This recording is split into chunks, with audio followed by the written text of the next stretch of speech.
Ladies and gentlemen, welcome to another episode of Runnin on Scuffs. I am your host, Justin Seeger, for as long as the weather permits. Um, we've had some weather coming through the area. It's been kind of messing with my connection, so hopefully it doesn't get too bad. I'm joined by our resident Florida man, Mr. Dan Foster. And Dan, right now, it looks like you and I are just going to be running it kind of a duo here. We're going to be singing a duet together. Hey, you know what? I wouldn't choose any other partner for a duet, sir. I think we make a pretty good team, just the two of us. I know me and Zach's done a show by ourselves before, so I'm just making my rounds. Well, me and Mike will do one, and me and the other Zach will do one eventually. So, but no, it's good to be here tonight. Good to talk some NASCAR racing, Chicago street course racing. I mean, I don't know about you. I thought the weekend was amazing and fun, and obviously we got 4th of July tomorrow, so a lot of people's off work tomorrow. So let's stay up late, hang out for a bit, and talk some racing. I know there's a holiday tomorrow, but I can't have you going around and messing with my bedtime. When I was little, I didn't like having a bedtime, but now it's something I cherish very much. But I heard when we get older, we get stuck in our ways. So that 10, 11 o'clock bedtime, it starts to play a toll if you don't get it to it on time. It does. I'm only 24, and I get to a point now where if I'm not in bed by a certain time, I feel it the next morning. So, man, those Friday nights where we stay up late and play NASCAR Heat 5, man, I'm dead the next morning. I'm not gonna lie. Last Friday we made it through our worst one. So, yeah, I did not go to bed till 3 a.m. I usually get up at 5:30, 6 o'clock for work every day. Oh yeah, we have a lot of fun running heat.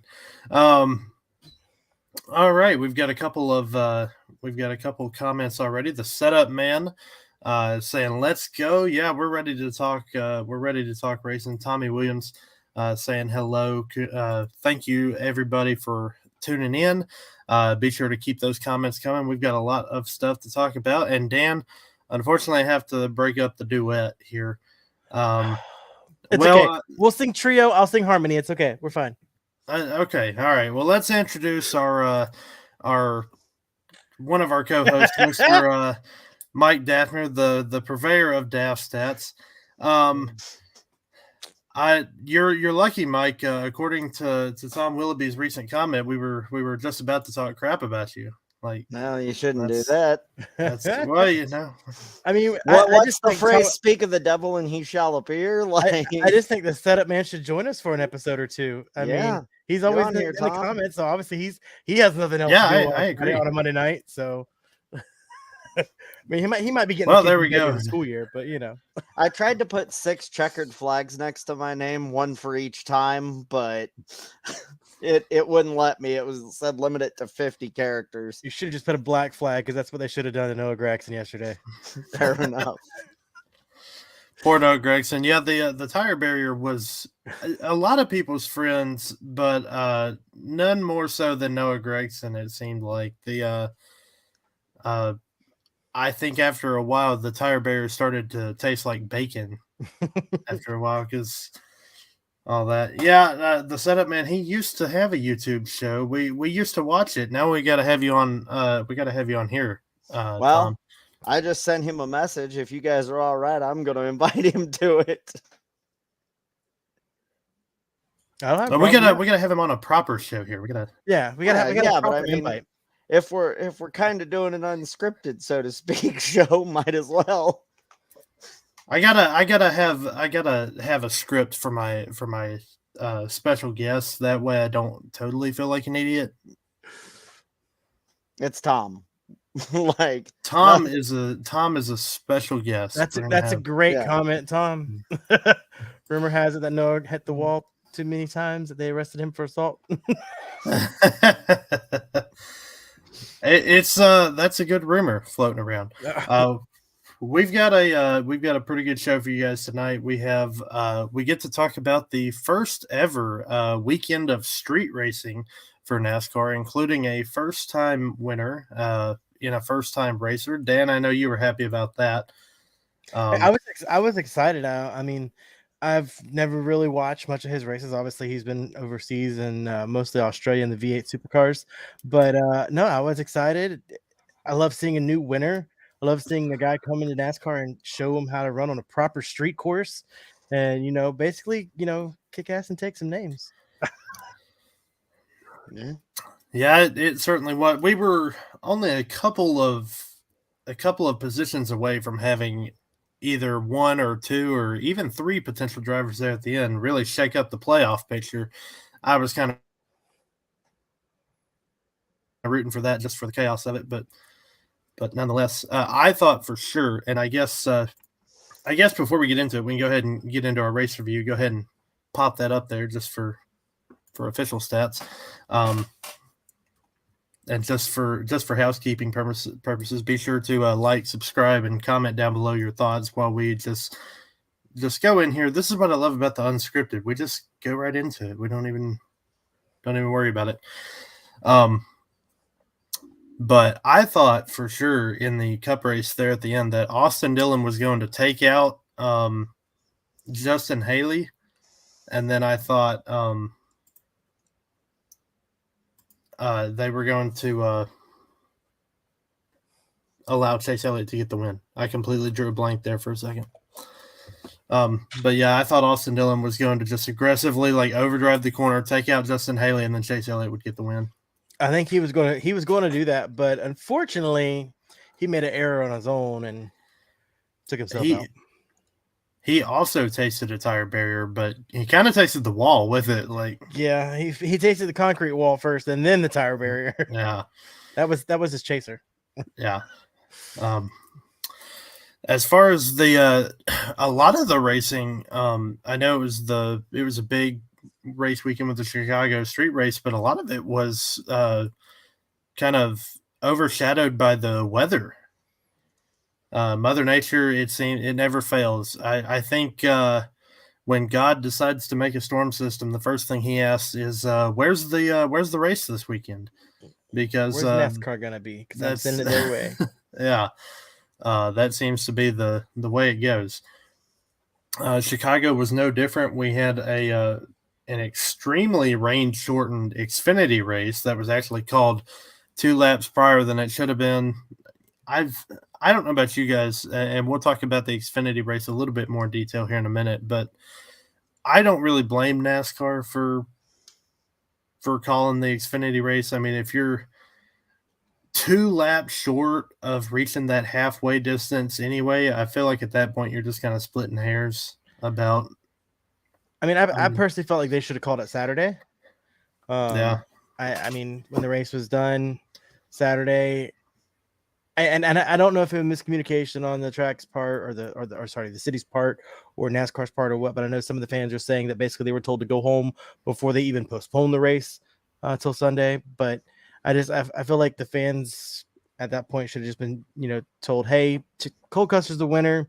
You guys go home, be safe, make sure you're not getting struck by lightning and just sit in the stands waiting.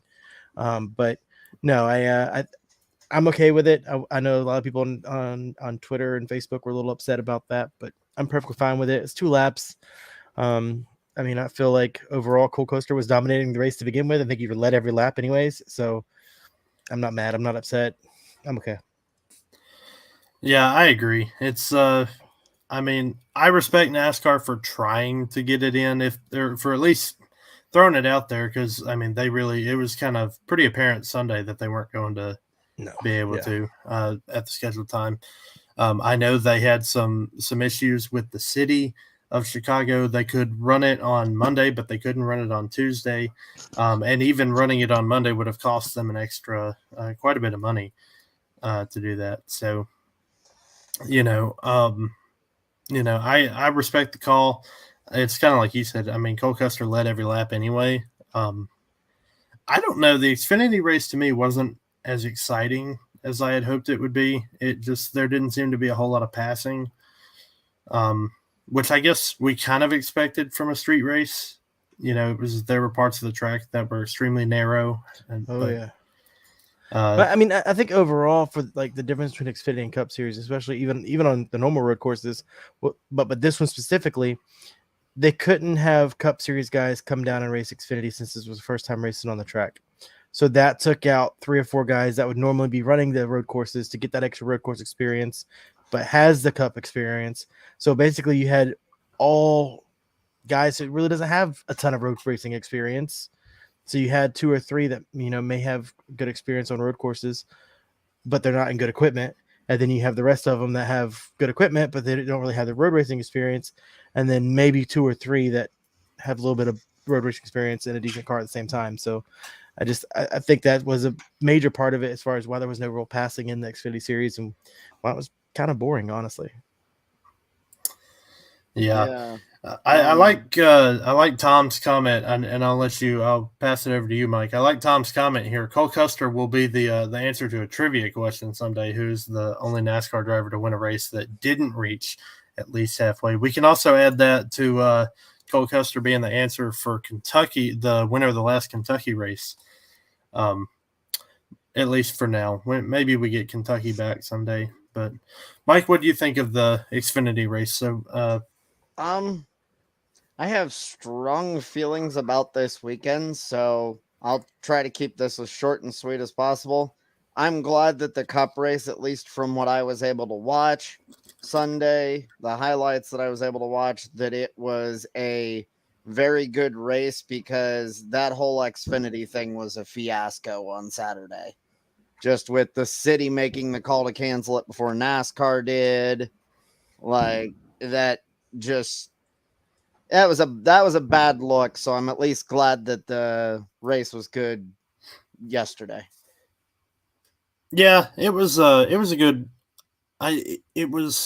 race weekend for the circumstances, I think, but there were some things I think that need to be ironed out, which, in all fairness, to Chicago and to the Chicago Street Race, one of the big things that I've been comparing it to, simply because it's something that hasn't been done either ever or in a long time, I've been comparing it a lot to the Bristol Dirt Race, and it was pretty apparent after the first Bristol Dirt Race that there were things that needed to be ironed out about that. So I'd love to see another year of this, and I have to admit I was extremely skeptical of the street race, but I'd love to see another year of it just to see if we can get a race in the dry conditions and see what it would be like. I'd eventually like to see it be a race that like rotates to different locations that don't necessarily have a NASCAR track nearby every year. I mean, not that it would probably be the biggest fan event, but like, could you imagine a NASCAR race in Salt Lake, for example, or a street race, even out in a night street race, even out in Big Sky Country, like out in Helena, Montana, or something? Yeah, I mean that was honestly my argument when they first announced this. Was basically you have Joliet, that's literally 45 minutes from where they were racing Sunday. Joliet, Illinois has Chicagoland Speedway, which I always enjoyed because it was always around my birthday when they raced there, or at least the first few years were. And so I was okay with it. I was excited about having Chicagoland, and they took it off the schedule, and then they announced the street course. I'm like you, Mike. I think putting it in a different city that may not have a NASCAR track. I know obviously the Coliseum in LA, but maybe they could figure out to do a race out there on the street somewhere instead of having the Coliseum being a exhibition race. I don't know. The traffic in LA is bad enough without closing streets. I mean, you're not wrong, but hey, I would love to see him race down Rodeo Boulevard or Rodeo Drive, whatever it is there. I don't know. Another big market that I could see would be like Seattle. Yeah. Get up into the PNW. I say let's go to NYC. I want to see some laps down Manhattan. Let's go.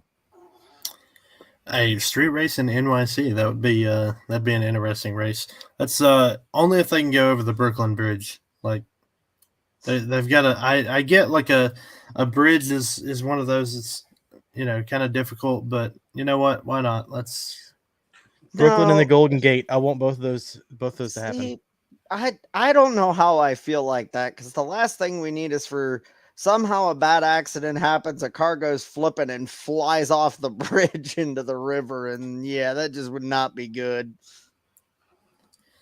Well, I mean, NASCAR let Ryan Blaney last week just go head first into a inside wall that had no safer barrier. So Yeah, maybe if we installed catch fence like completely along the bridge. oh my gosh, just have a catch fence on the Brooklyn Bridge. That would be. I mean, there's already a fence around it, and they have the little tension. Yeah, pieces. tension nets will catch a person. I don't know how much they're gonna catch a car. Yeah, plus they're kind of heavy cars. That is true. I'm looking at pictures now. I don't know if they can do it. It's I like the idea of the Pacific Northwest, or even just the West in general. I'd love like a potential, maybe a Denver street race. Like basically once you get past Kansas and like north of Nevada, there's nothing up in that area except for when like I think it's trucks go to Portland, or is it Xfinity? Xfinity goes to Portland, yeah. And then I guess technically the Cup Series in Sonoma is just kind of above that, but like I mean, you're just still in the barely, you're still in the state of California, so and that's your only like NASCAR, like that's whole area of the country's just not tapped. Even if they have to put a street race in Denver, that'd be cool. Yeah, I like the idea of Denver. I like the. It has been reported that NASCAR has been in talks with other cities about other street races. So, I don't think they're going to oversaturate the schedule. But yeah, I think honestly, one a year is good. Maybe rotate around through a couple different cities. That way, we're not going the same places every time. But I mean. I know NASCAR's talking about going international, but what about like Toronto or Vancouver? I mean, these are big cities that we could definitely figure something out in. We know somebody on another podcast that would love Vancouver. Oh yeah. But yeah, Denver, the one thing I gotta say, it's gotta be summertime. It can't be at the start of the season, the end of the season, because from like October to April, they've got snows. So like, nope. Hey, if we've got rain tires, surely we can like do some snow. I know chains on the slicks. Look, NASCAR in Europe has already been testing on an ice track, so that'll be fun. I mean, and there's a NASCAR series in Canada to begin with, so yeah. I mean, obviously the season may be shortened, but it's possible. They have ovals up there. They have road courses up there. NASCAR championship at the Denver. I mean, heck, they could also go to Mexico City. I mean, if they want to stay like in the continent, you got Mexico City. All right, well, speaking of out of the country, one thing we haven't really talked about yet, as far as the Cup race goes, is the winner. Who saw this one coming? Literally everybody in my fantasy league that I run. I'm pretty sure everybody who's anywhere close to my fantasy team all picked him. Yeah. I also picked him, but honestly, it was because I didn't foresee a whole lot of passing, and he qualified third, and I was like, you know what, we're just gonna go like. But if you go and look at the stats, specifically the passing stats, he was the only one that was really able to pass. The messed up part about it is in our fantasy league, he wasn't the most picked driver. 8 out of 29 people picked him. 12 out of 29 picked Denny Hamlin. Wow. See, I also picked Denny Hamlin because I thought that no passing. I thought there was going to be no passing. So. He screwed himself, so it's okay. I think I initially picked Harvick, and then I was like, nah, I'm switching to Reddick. After I saw where Harvick qualified, I was like, nah. Tom, you know what? I'll help you out, Tom. I see your comment. It is Shane Van Gisbergen. Or if you ask Jeff Burton, as my name is now, Vingsbergren. Yep. That's by the book SVG. Yeah. Yeah, it's a difficult name to pronounce, and thank you, Dan, because now I don't have to try. You're welcome, bud. So, it's that hard to spell or pronounce. I was going to attempt it once just for Tom's amusement, but now I don't have to. Dan said it for me. So SVG, he got the win in the Project 91 car. Back-to-back wins for Trackhouse. Dan, you are not helping the fact that people are thinking Ross Chastain's your favorite driver. Listen, they don't have a Kiwi Man hat, so I had to go with the Melon Man hat. Sorry. They had a Kiwi Man hat. Oh, I'm sure it's coming. Oh, I'm here for it. Let's go. I'm sure it is. It's not a hard change to make. You replace watermelon with kiwi and change the watermelon to a kiwi. So SVG comes from out of nowhere and wins his first start. This is the first time any NASCAR driver in history, at least in the modern era of NASCAR, has won in their first ever start. It has not happened since 1963. So 60 years since the last time a driver and thank you for getting the correct stat, because the broadcast did not, and they kept saying that this is the first time since the first race NASCAR had, which I was like, no, that's not accurate. But hey, well, the graphic they put up was accurate, so I mean, I didn't see that graphic. I just remember talking about it. No, they finally put up a graphic that had all 6 of them, I think. So, Tom, thank you for that comment. That gave me a good Gesundheit. But yeah, we had a new winner. Justin Haley managed to finish second. Like I said, he was pretty close to there in those last few laps. I think he was hoping the race would get shortened by a little bit more. That's another thing. The Cup race did, in fact, get shortened 25 laps because of no more daylight. So, I guarantee you during that caution, he was saying, guys, I can't see nothing. Like, it is so dark out here. I can't see a darn thing. Can't drive. With the overtime period, would it technically be 22 laps then, or 23? Yeah. Technically they ran 78 with the overtime. Well, I would have laughed if it would have just kept going into overtimes and literally forced it to like the 100 laps again. Eventually they would have called it. They would. As a matter of fact, I think when SVG crossed the finish line, it was actually a couple minutes past sunset, like official sunset. So I saw one person comment said, "Well, they have street lights," and Bob Pockris was like, "Yeah, but that's not enough to light the whole track." It's enough when you're driving at 35 mile an hour down the street. It ain't enough at 160. That just ain't happening. I would love for them to like incorporate the headlights like they do in IMSA and like they did for Garage 56 for the road courses specifically, just because I think that would be cool. Dan, I have something to say to you. Race cars don't need headlights because the track is always lit. And I know the Disney fan and the NASCAR fan and the rest of us all appreciated that. So yeah, but that's also a really, really bad dad joke. And here I am thinking it's 4th of July tomorrow, and apparently it's Father's Day. I didn't know that. Look, I want to go to Tom's comment. Mike Bagley. I mean, that man's head was on a swivel all day long. I love how they had him in turns 1 and 6. Like, that was a great spot to have one broadcaster be able to cover basically a third of the track for you. And I mean, great job keeping his head on a swivel all day. I mean, I'm sure he got tired of saying Noah Gragson was in the wall, but I mean, great job by NBC. I mean, I honestly, like, I've always been a fan of Fox, but I have to say, watching the last couple races with NBC, it's definitely been a breath of fresh air. Yeah, Mike Bagley did really good. I feel like the Bagman, I feel like he was trying to like come after Dale Jr.'s job. Like I would like to I'd like to hear him yell slide job and see what I just can't get over those veneers. Like, it looks like he's got one big tooth all the way across the front. I love Mike Bagley. Like, I'm not picking on the man, but like, he's got the teeth for radio. Let me tell you. Back to something you said, Dan. Oh boy. I don't know that I would necessarily get tired of uttering the phrase Noah Gragson in the wall.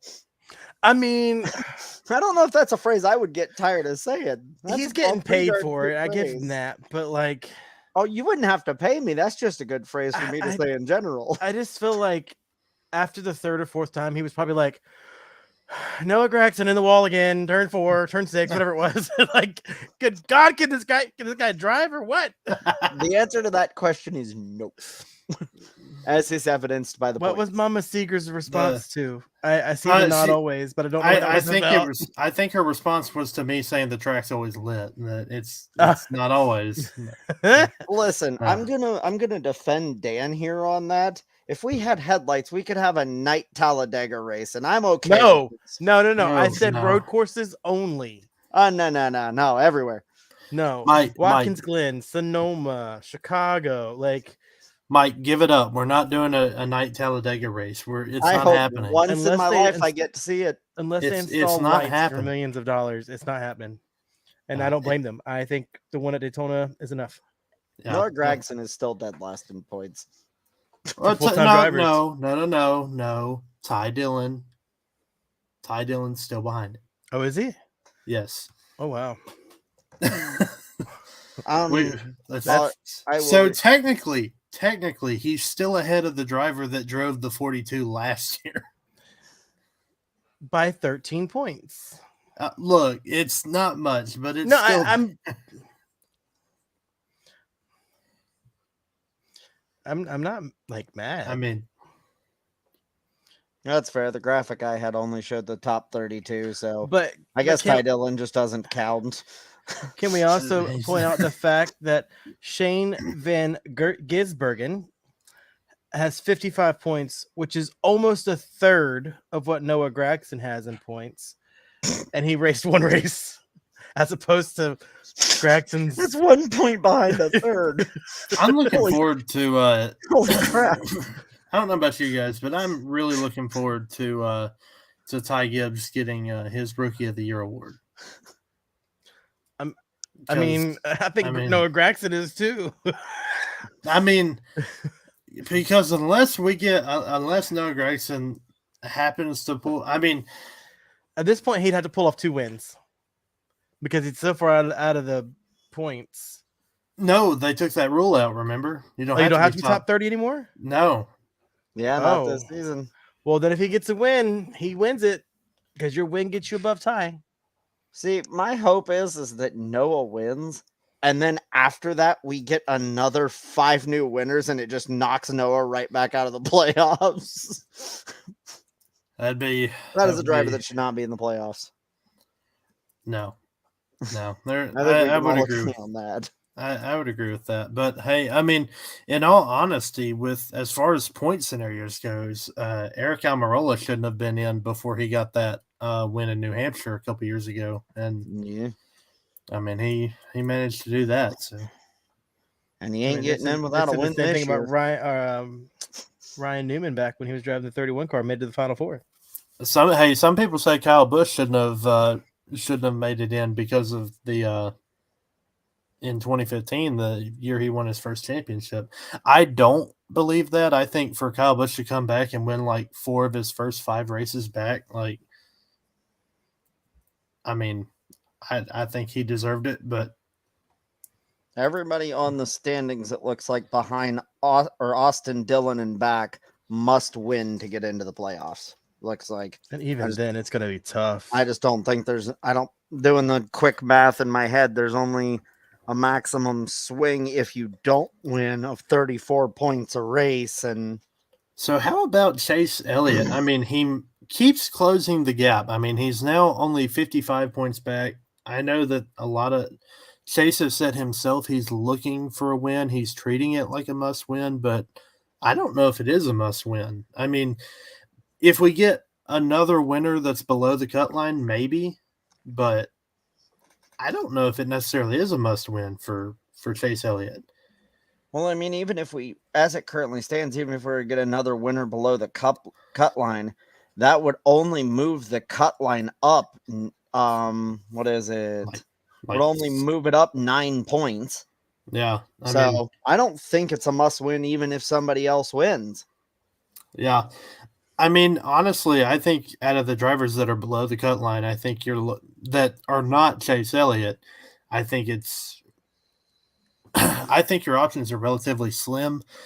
We might. I mean, obviously, we've got a couple wild cards. We've got Atlanta. You know, we've got Daytona to end the regular season. A couple of road courses. So, I mean, maybe it's not so far out there that someone else gets a win. That's maybe a wild card, but I don't know. I think if I'm Chase Elliott, I think that there is potentially a path to make it in on points. Tom's got a good point with that comment. To be fair to Noah, he is driving the 42. The 42 has not proven to be the best of cars. Honestly, Legacy this season has not proven to be the best. I mean, even Eric Jones is sitting pretty far back in points as opposed to last year. The 42 is not even the best car at LMC, and they only have 2 or 3 depending on the race. I mean, so last year Eric Jones was basically flirting with the playoffs all season long. He's currently 30th in points, and the only ones behind him, as far as full-time drivers, is Chase Briscoe, who had a major penalty, Noah Gragson, his teammate, who has had, we'll say, issues this season, and Ty Dillon, who is in the 77. So, I mean, the team's definitely taking a step back. I think we talked about this a week or two ago anyways. But yeah, again, it's the 42 car, 43 car. They're not really doing too well. Well, I think Larry McReynolds, he said it right before Fox gave up their half of the season. I think Legacy Motor Club as a whole, they're not looking for an off week. They're looking for an off season. I think they're ready to get to the Toyota camp. They're ready to see what they can do. They took a step forward with Eric Jones last year.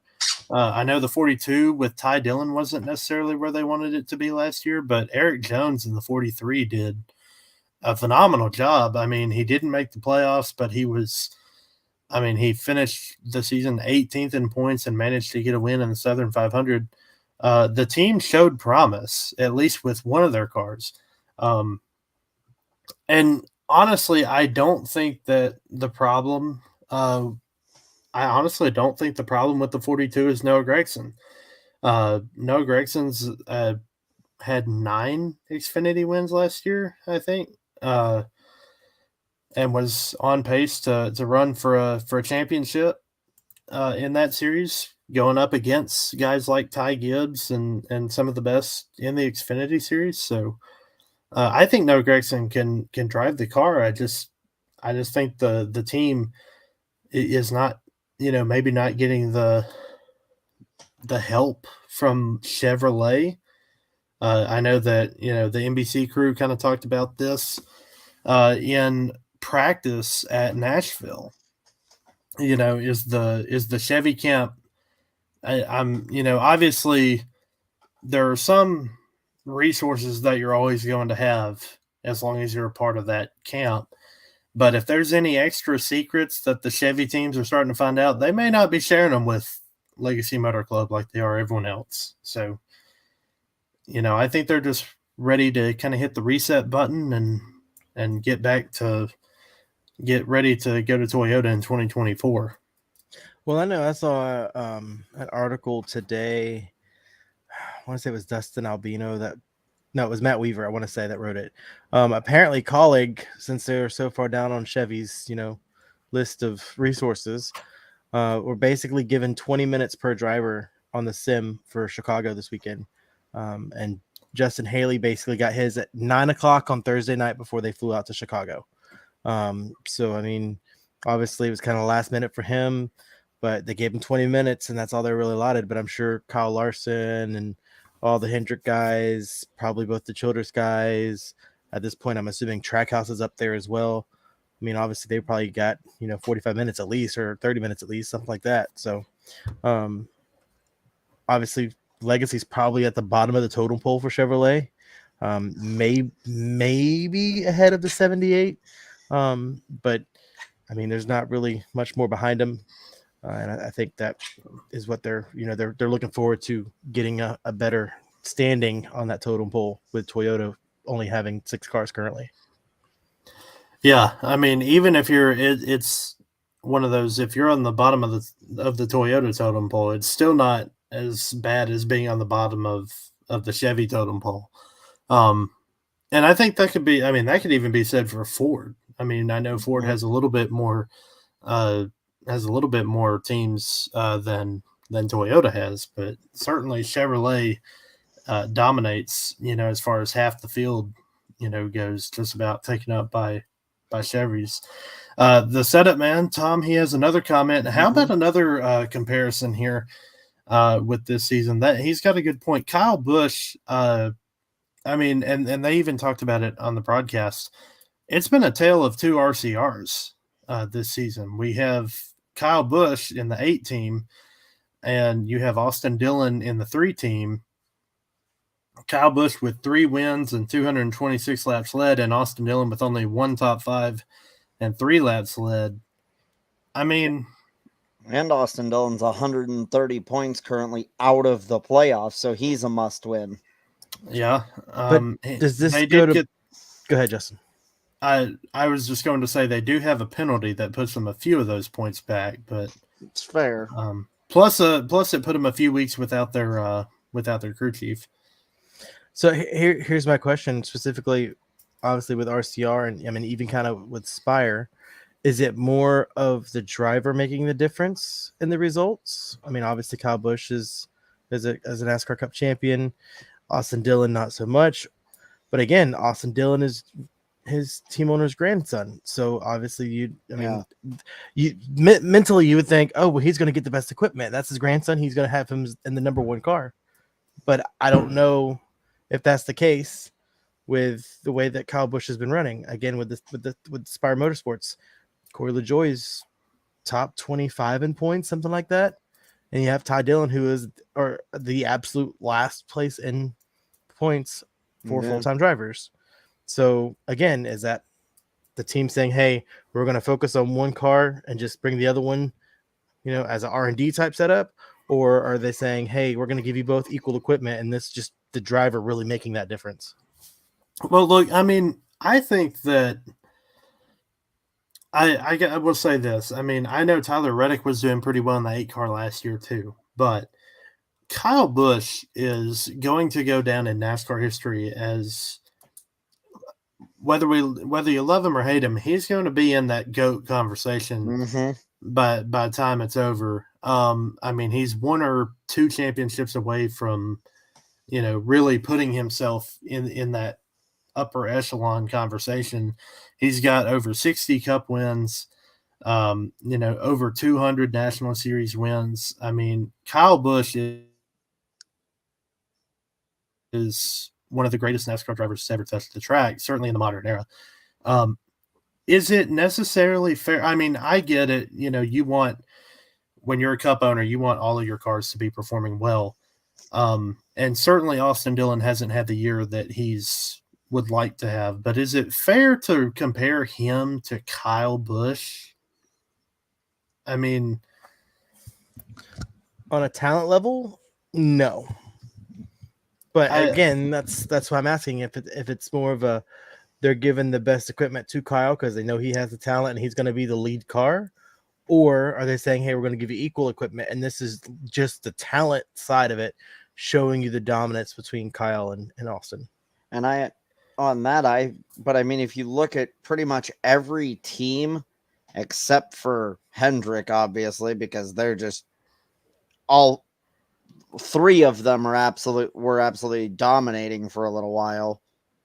I mean, every team seems to have that one driver that's got more experience that always seems to be the best car every week for that team. Like SHR, you've got Harvick. RCR, you've got Kyle Busch. Even LMC, you've got Noah. I think LMC's is Eric Jones. Oh, I'm sorry. Yeah, Eric Jones. I misspoke there. Definitely not Noah. Yeah. Eric Jones can make it through turn 6.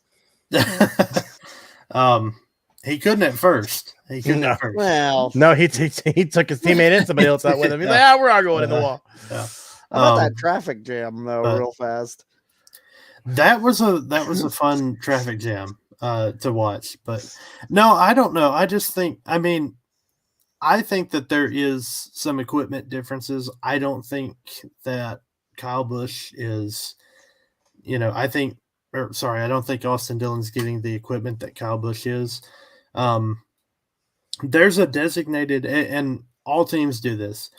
When you get back to the garage at RCR, at Hendrick, at Joe Gibbs, Trackhouse, there's a set group of people that like if you're at RCR, there's a set group of people that you're designated to work on the 8 car.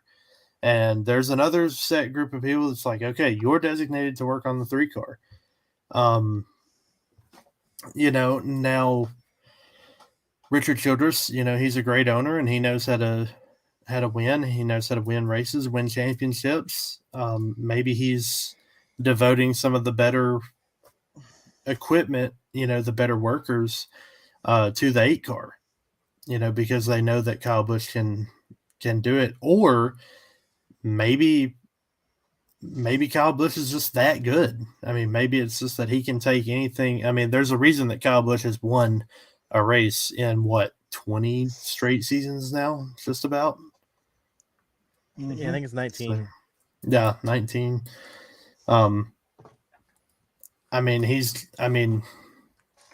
Like I said, love him or hate him, Kyle Busch is just that good of a driver. But certainly, kind of back to Tom's comment, it certainly hasn't been the season that Austin Dillon was hoping for. But, then again, look at what happened last year with Austin Dillon.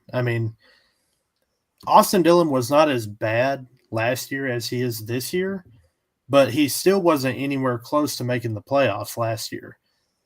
And all it took was one win at Daytona, and all of a sudden he's right there. So, one thing I've noticed about Austin Dillon is whether he wins it or not, he always has those 1 or 2 races a year where you're like, where did he come from?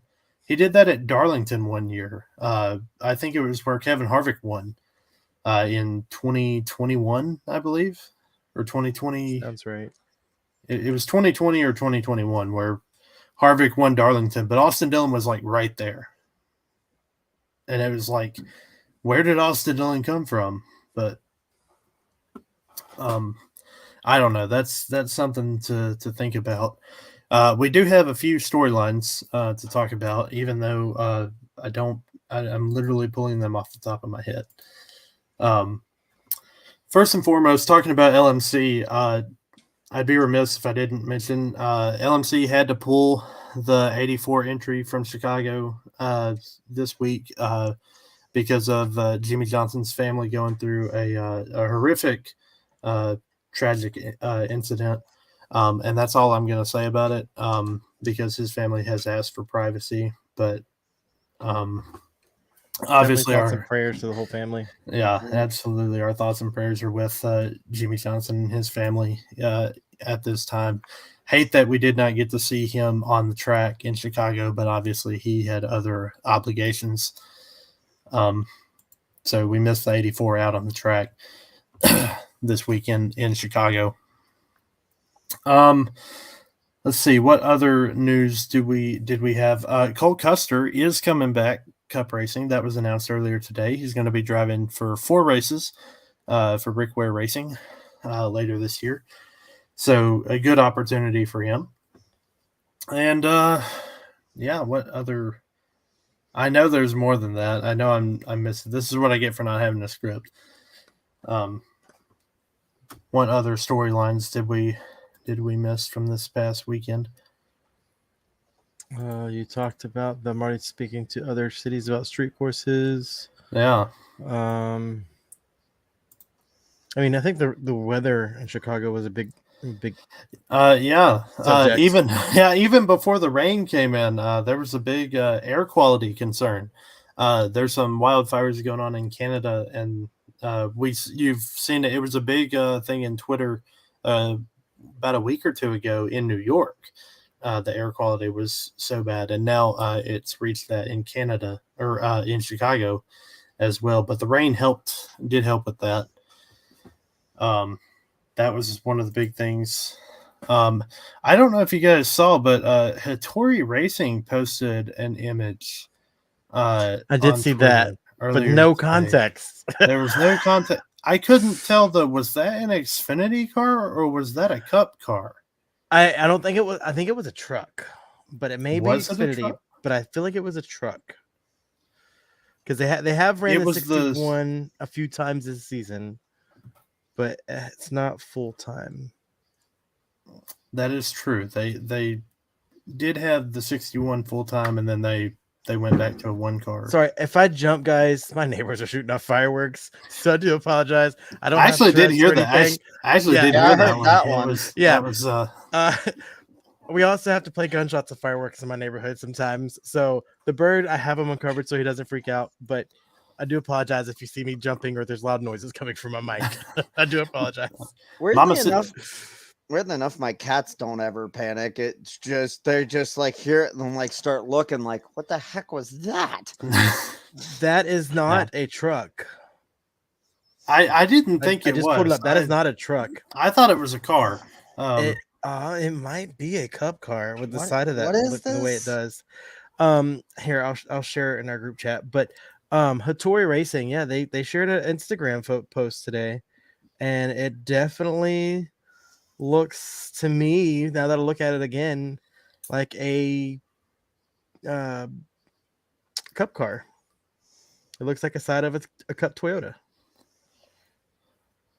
Well, there was a rumor back before the season even got started that there was a Toyota truck team that was looking to get into the Cup Series.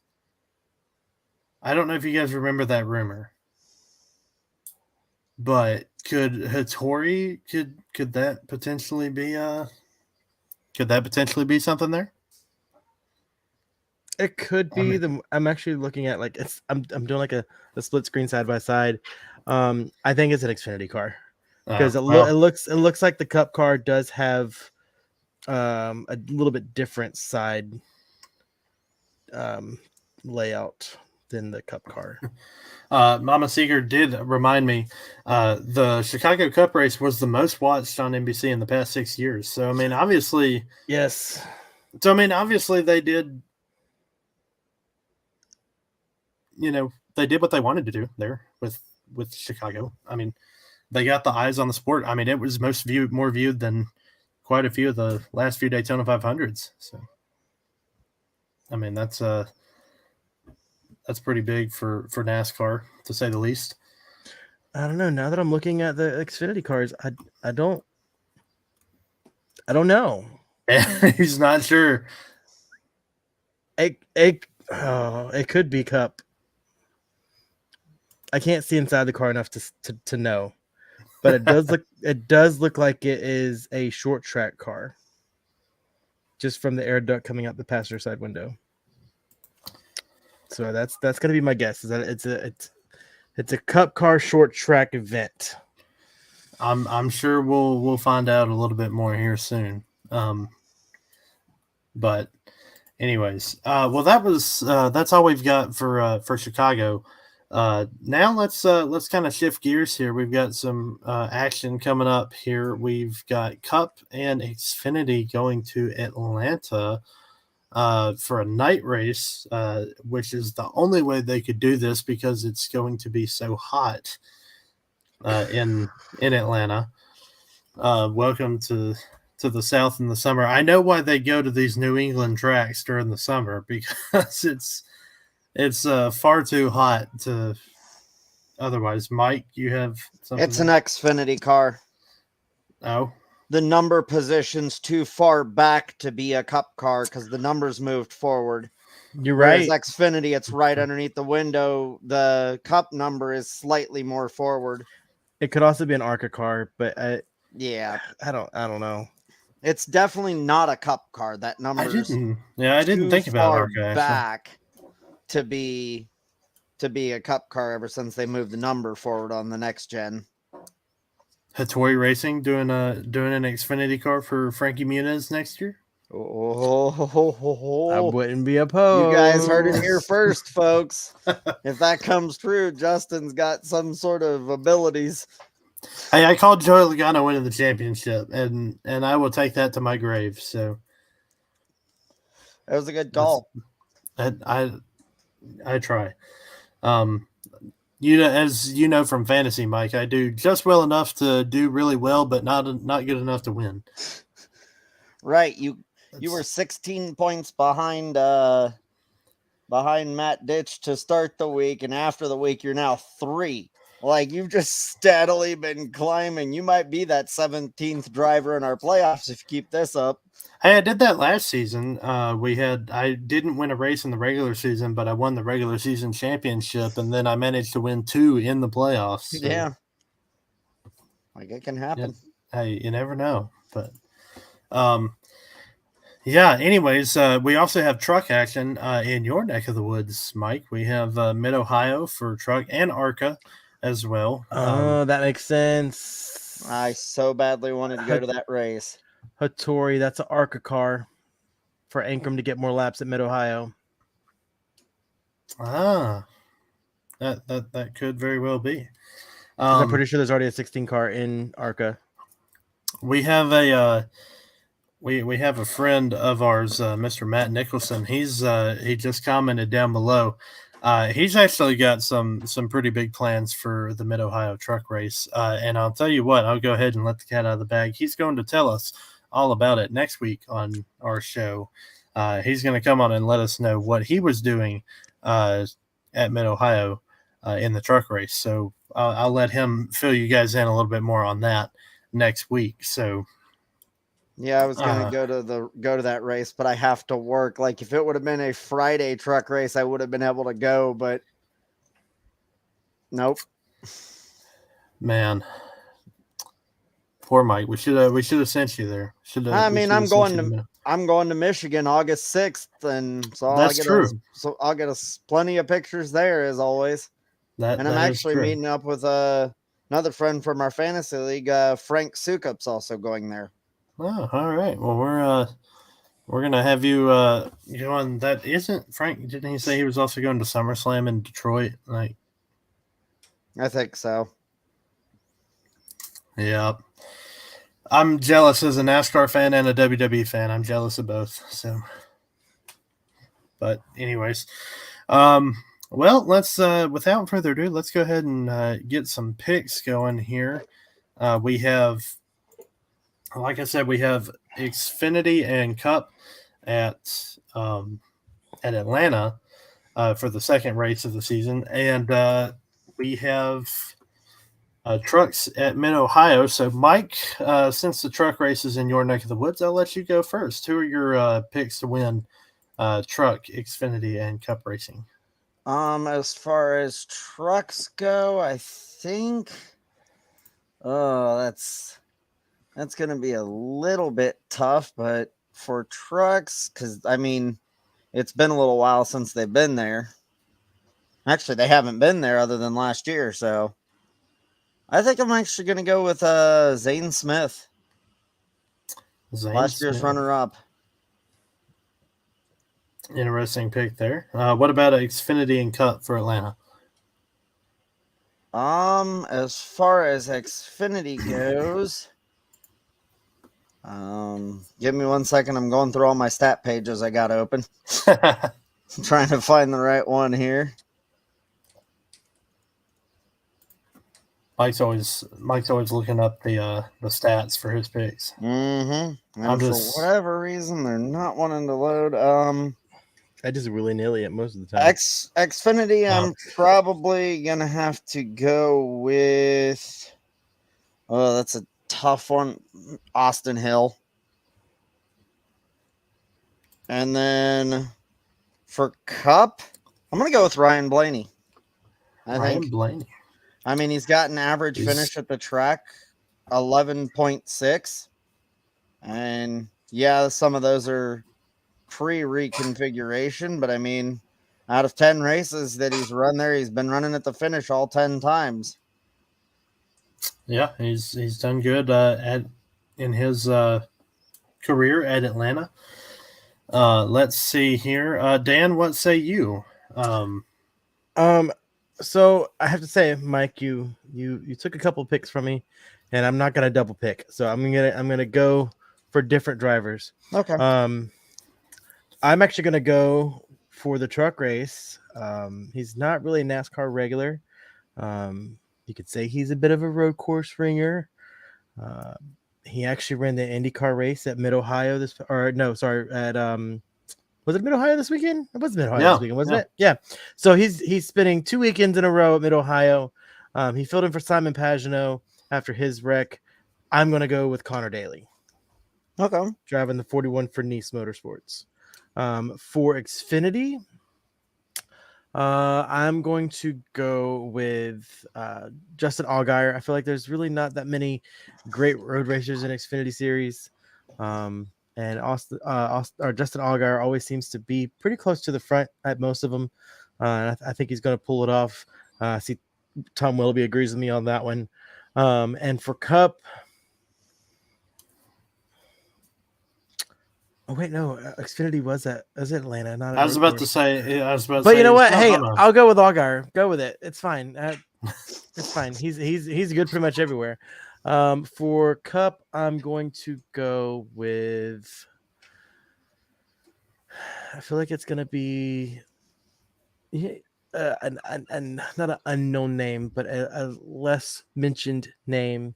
Someone who hasn't gotten a first career win just yet, and is going to add their name to the playoff contenders with Mr. Corey LaJoie. Corey LaJoie. That's an interesting pick. For my picks, I'm going to go for Mid Ohio and the trucks. I'm going to go with it. He's been so close. They talk about him just about every race, and something happens. He doesn't seem to get it done. I'm going to say for this time, finally gets it done. Nick Sanchez gets the win at Mid Ohio in the number 2, and he will lock himself into the playoffs. For the Xfinity Series, it would be very easy for me to take Austin Hill because Austin Hill just seems to be a great super speedway style type track racer. But there's another great super speedway style racer that's going to be in that race. He's not an Xfinity regular, but he's coming off of a great weekend in Chicago. And I'm going to go with Justin Haley in the 10 car at Atlanta for the Xfinity Series. And for the Cup Series, I'm going to go with a driver that is well known on super speedways, but has also been good in his career at Atlanta before and after the reconfiguration. And I'm going to say that Ricky Stenhouse Jr. does not go into the playoffs with 1 win. I think Stenhouse goes with 2 wins, and he wins at Atlanta. So that's going to be my picks for the race weekend. Matt Nicholson, he said he's withholding his pick for the truck series. Might be a conflict of interest there. You never know.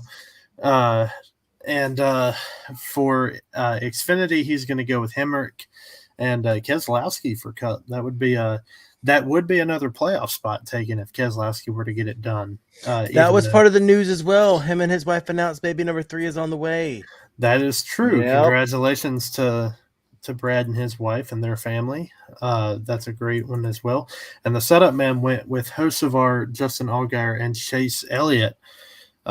Chase Elliott, that would shake up the playoff grid a little bit. Definitely move the cut line at least a little bit. So, yeah, we're looking forward to another weekend of racing.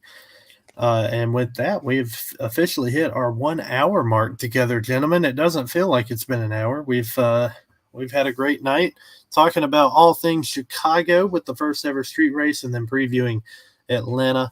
Mike, I'm not going to let your win go unannounced. I know Zach's not here, but I have the NASCAR Fantasy Live results pulled up on my screen here. I've got the overall standings here. Short Mac and I literally tied for second at Chicago. So I didn't gain any on him there. Zach Keep Williams, it up, Short Mac. Zach Williams holding out in fourth. Dan, you're sitting in sixth. Zach Bell seventh, and Mike has made his way up to eighth. I see the setup man there. He's still sitting in 10th. Our buddy Ryan is catching up there, though, with 11th. So I think setup man forgot to do his starting lineup. Oh, he did. He did. So he's getting caught up on. Did we ever figure out who OTC was? I know they won a couple at the beginning of the season. I don't know. I figured out who it was. I never could figure out who that was, but of course, Mike getting the win there. We have a tie for second, and then Zach Bell not far behind there. The top four were separated by 5 points. So, congrats on the win there, Mike. Thank you. Tom just said, "Holy cow, I haven't made picks in months." Come on, Tom. And you're not that far behind me, Tom. What does that say about me? This is by far the year that I've paid the most attention to. I've paid the most attention to the fantasy. I know, yeah. I don't pay attention to it a whole lot. But anyways, it's been great to have everybody here this evening. We appreciate everybody watching. Be sure to like and follow if you're down. If you're on Facebook, subscribe if you're on YouTube. Gosh, I don't know how Zach does all these banners. This is what happens when we're unscripted and when we don't have everybody here. We're unscripted, unproduced, everything. I know. And unfiltered. Somewhat of a filter. We're gonna have. Well, I'm gonna keep it somewhat PG. You gotta remember, Mama Seeger's always tuned in, so you gotta keep it, cordial. Oh yeah. I can't. Yeah. I'm a church going man, Mike. We'll save the super unfiltered stuff for Scuffs after dark. Sounds like you're more than a church going man, but that's all I'm saying. Oh yeah, Richard Childress was named Grand Marshal for the Cup race at Atlanta this weekend. Thank you, Mama Seeger. Yeah, she must be reading NASCAR news updates like off of Twitter or something because she's on Bob. She's on Bob. She's just got NASCAR typed into the search and just keeps refreshing. She's got Chris Gluck. That's right. That's, where would I be if Mama Seeger wasn't keeping me straight? So, and I've been saying that for 24 years. So listen, we're gonna have her be the breaking news anchor for the podcast. Hey, there you go. This just in. Announced on Twitter. We can have her watch Bob Pockrass's Twitter feed and absolutely. But yeah. All right. Well, let's get that's a struggle, Mama. Yeah. You don't have to give her that validation. She already knows. But let's get some final comments. Mike, we'll start with you. What kind of closing comments do you have here? I was just running a little bit late tonight. Stopped and got some controlled explosives for the holiday tomorrow. Is there a reason you can't say fireworks? Or well, my brain went to explosives, but just saying explosives doesn't necessarily sound the greatest. But yes, I went and bought some fireworks for the celebration tomorrow. Want to thank my mom and dad for always raising me to like whatever I like. And NASCAR, they're currently on a bike trip out west, and raise hail, praise Dale. All right. Sounds like fun. I want to go on a bike trip out west. But Dan, what say you, our resident Florida man? You have any 4th of July plans for tomorrow night? Not that I know of. Wow. Florida men live by the seat of their pants, okay? I mean, that is true. Again, like I said earlier, we do play fireworks or gunshots. It's a common game to play the holidays, any holiday, Christmas, Thanksgiving, New Year's, it doesn't matter. But no, I may go hang out with my sister or my nieces tomorrow, maybe shoot some fireworks off my grandpa's dock now that he's out of the hospital and doing a little bit better. But yeah, nothing too crazy for Florida man standards anyways. Probably be a pretty mild holiday. Do get to enjoy the day off from work and and just kind of hang out at the house, probably float in the pool for a bit. So if I'm the color of Mike's shirt next Monday, there's a reason. I will probably be late if I'm on next Monday, just to give you guys an update.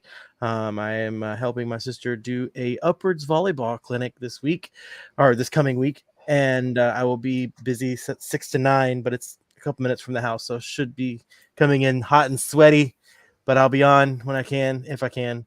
And then the following week I'll be out of town. So the next 2 weeks you may or may not see me, but I will definitely be on social, and I'll be trying to get on the comments when I can.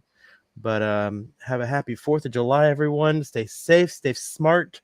Don't drink and drive. Make sure you take care of your explosives properly, and don't just leave them in your neighbor's yard. But have a good holiday. Have fun. Have a hot dog or a hamburger for me. You know, that's America's meal. So you enjoy it. Enjoy your time. Fireworks or gunshots? That's kind of a weird game to play for Halloween. Like I said, it's every holiday. Or Halloween, 4th of Christmas, July. Listen, they have their own unique way of celebrating in the South. Okay, I don't know what you would say. Come on, Justin. I know, And, but hey, I mean, Halloween. If it were Halloween, I'd be inclined to say it probably wasn't fireworks, but It's Florida.